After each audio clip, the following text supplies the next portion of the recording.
The blood of Palestinians is being shed.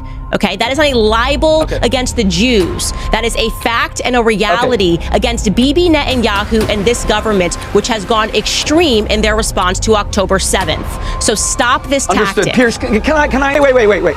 Every time I try to speak, you asked for a source, you called it a blood libel, you asked for a source. Fortunately, we had time to look it up. She made a definitive statement. She admitted she had no source. She had to then use her computer. It's absurd that she has a computer during this debate. But she was right. Because she had to look it up. One second. But she was right. I just want to make sure people are recognizing, because he said a lot of stuff there, he's not able to counter. He essentially tried to hold me to looking up the sources. We've now found the sources, and it's the BBC, it's the New York Times, and it is the Euromed Human Rights Monitor. We have found no sources, and we'll fact check it afterward. You looked it up during the show. 70,000 tons of bombs were dropped on Gaza. You are watching Rabbi Shmuley do this live. Now, this was supposed to be a discussion about Gaza, a simple talk about war, about politics, and whatever that is happening in the Middle East. Within a few minutes, everything escalated. What started as a talk between Candace, Owens, and Rabbi quickly turned into an argument with a lot of accusations and uncomfortable questions that left people who are watching completely amazed. Here is the interesting part. While many people thought that Candace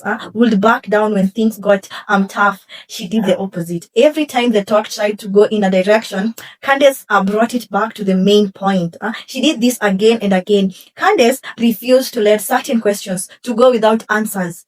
She questioned the stories that people were telling. She asked for explanations. With every answer, the tension in the room got worse. Rabbi tried to defend himself. But Candace was not interested in hearing political speeches. She kept on asking questions, the questions that many people feared to ask these political leaders. Now, I don't want to take much of your time. Let's quickly jump into this heated interview. And if you haven't subscribed, my love, make sure you hit the subscription button. Okay, Rabbi Shmuley. Okay, and okay, thank you. And of course, Piers, there was nothing ad hominem about my being demonic. This is a 2 against 1 debate. I expected that. It's not a 2 against 1 debate.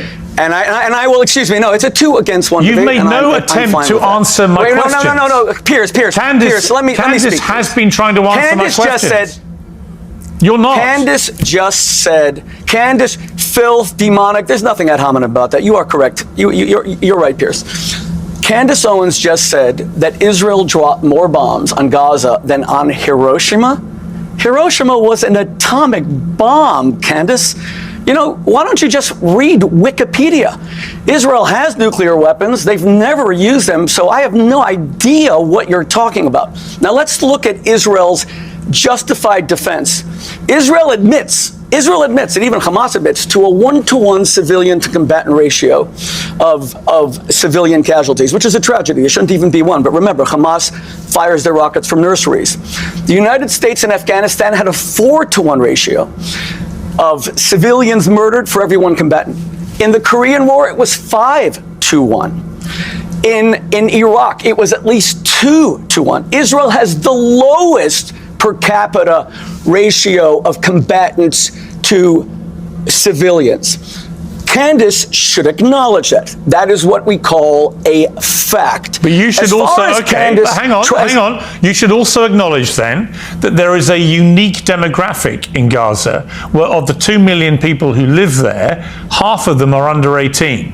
So that's a very different demographic to any of the other scenarios you're talking about. That is what's caused so much international opprobrium against Israel, is the fact that so many children, pro rata in the civilian death count, have been killed. It's that people are so exercised about, and rightly, because what's happened here is obvious. Hamas, yes, they've embedded themselves in civilian territory. Yes, they built all these tunnels. None of these things are to be disputed.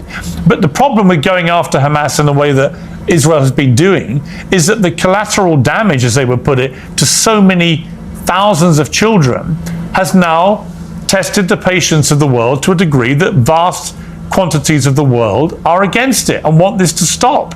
That's the reality. But let's remember, Piers, your parents are part of the greatest generation. Winston Churchill was told by the Americans, don't bomb German cities, Hamburg, Dresden, etc. at night. You can't see what you're bombing. Do what we Americans have, which is precision daytime bombing. And Churchill said, no, my pilots are more important. We need the RAF. All right. And he flattened German cities. And he is considered today the greatest British states And of the 20th century because he felt he had... By the way, the flattening of cities like Dresden was widely condemned at the time, including by many people in Britain, and led to the establishment of the Geneva Convention. Dresden was Dresden was the last month of the war, but before that, Hamburg and everything else was not condemned. It led to the establishment of the Geneva Convention after World War II, specifically to stop that kind of thing happening again. So I'm glad you raised that example. Candace, you've got over 3 minutes. So do you condemn Winston Churchill as a war criminal for Dresden? No, absolutely not. No.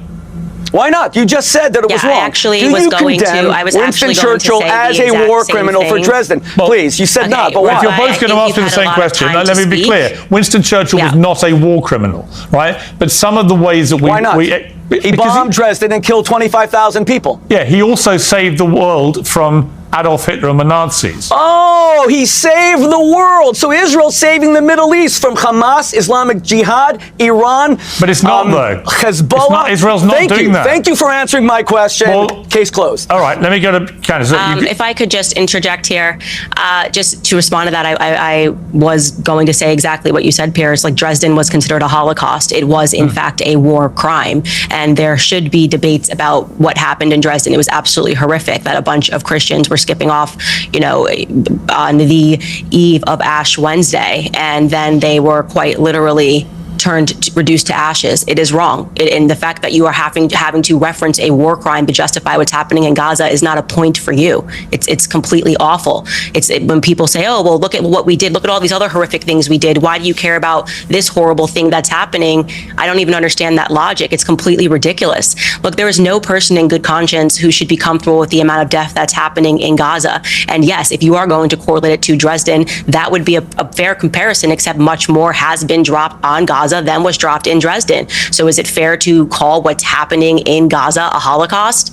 Is that what we're looking after when you have this nonstop onslaught? And it's completely ridiculous to say, oh, well, this is happening because of Hamas. Let's be very clear. It is happening because the Israeli government will not stop bombing them, okay? So you had a very sympathetic audience all around the world, myself included, when October 7th happened. There was not a single person that should or could justify the terrorist acts that was enacted by Hamas. But the collective punishment that is being assigned to the Gazans, the Palestinians living in Gaza, is also unacceptable, and the entire world should condemn it, and it should be made to stop. And I do believe that a radical fringe has taken hold of Israel. And further evidence of that, by the way, is that we are not even allowed to critique Israel without having people like Rabbi Shmuley, which I never said he threatened to murder me, but he has threatened me for 2 years, essentially trying to bully people into their belief that they have a right. You never said that I threatened to murder you? We're going to post No, I never said that you threatened to murder me. Don't cut me off. I did not cut you off. Okay, I will not cut you off. Go ahead, please. I did not cut you off, okay? The point is that now what's happening across America is that you have Zionist organizations that are threatening and bullying people because people are taking a stance against this act against humanity. What they're doing is inhumane in Palestine. And so what they're doing is they're saying this person should get fired. This person should lose their job. The Zionist Federation of Australia just asked for me to have my visa banned simply because I don't support what Israel is doing. And if that is what I have to pay, if ultimately what happens, I get my visa banned because Zionism has a lot of money in media, then so be it. It's less of a price than the children in Gaza are paying right now. And as a Christian, I will never support what Bibi Netanyahu is doing. Now, to understand why this debate became so explosive, you first have to understand who these two people involved are. So on one side, we have Candace, who is a known conservative commentator. She has built an audience by questioning what most people believe and talking about things that many famous people avoid. She has made a name for herself by asking questions which are challenging, which are powerful, groups, and not apologizing for opinions that some people think are wrong. Because of this, she has gained millions of supporters, well as many critics. On the other side, we know who Rabbi is. For a time, he has been involved in a public talks about religion, culture, politics, morality, and the Jewish community. He has written books, appeared on major TV stations, and has become a strong defender of Israel and Jewish causes. Unlike religious leaders who stay out of controversy, Rabbi often jumps like into heated debates. He speaks his mind. He's passionate and is never afraid to defend what he believes in. So when these two people faced each other, many expected a reaction. Both are known for speaking out their minds. Both are debaters. Neither is known for backing down. You know what I'm saying? The discussion was supposed to focus on Gaza and the growing conflict in the Middle East. Almost immediately, viewers could tell that this was not going to be a normal policy discussion. From the start, there was tension between the two, and you could feel it of just discussing events on the ground. The conversation quickly became a battle over what is true, what motivates people, and who is credible. As the debate went on, Candace kept trying to steer the discussion towards questions she thought she needed answers.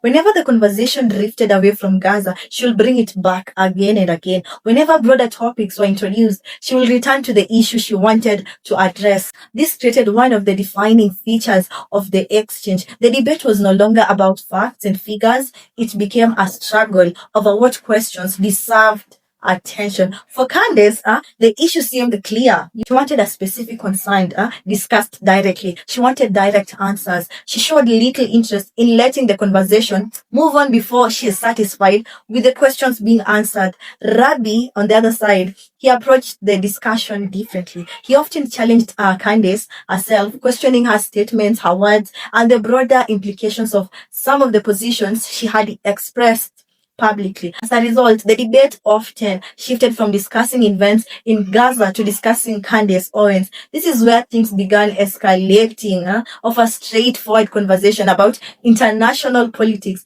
Viewers witnessed a clash between two people who fundamentally disagreed not only on the conflict itself but also on how the conversation should be conducted. At points, the tension became impossible to ignore, and you could feel it. Both participants spoke passionately. Both defended their positions aggressively. Neither appeared willing to give the ground. So what made the exchange especially compelling for viewers was that it felt like a traditional TV interview and more like two determined individuals fighting for control of the narrative. Every question led to another question, my love. Every accusation triggered another response. Every attempt to move the conversation on forward seemed to pull it into unresolved disagreements. Supporters of Candace argued that she was doing what journalists and commentators are afraid to do, asking questions, refusing to move on until those questions are deeply answered. Meanwhile, supporters of Rabbi argued that he was standing up against narratives he believed were unfair and dangerous while defending causes he considered important. This is why the debate generated much attention online. People were not merely reacting to what was being said, they were reacting to what the debate represented. To some people, to some viewers, it represented a fight over speech and the right to ask uncomfortable questions. To those who represented a battle against rhetoric they believed crossed lines. The result was a discussion that extended beyond the TV. Clips spread all over, guys. Comment section, it was exploding with arguments. Supporters from both sides claimed victory. Critics from both sides claimed the opposite. Long after the cameras were stopped rolling, people were still debating who made the stronger case. Whether you agree with Candace, with Rabbi, or even both of them, or even neither of them, one thing is certain and clear. What began as a discussion about Gaza became one of the talked confrontations involving two public figures who are never likely to agree on anything. Now, my love, I believe you all have already watched the video. I want us to quickly rush to the comment section down below. I want to hear your thoughts. How do you think this heated conversation was? How do you think Candace challenged Rabbi? I don't want to waste much of your time. Let's keep the conversation heated, my love. I want to hear your thoughts, and thank you so much for tuning in. And if you haven't subscribed, kindly consider hitting the subscription button.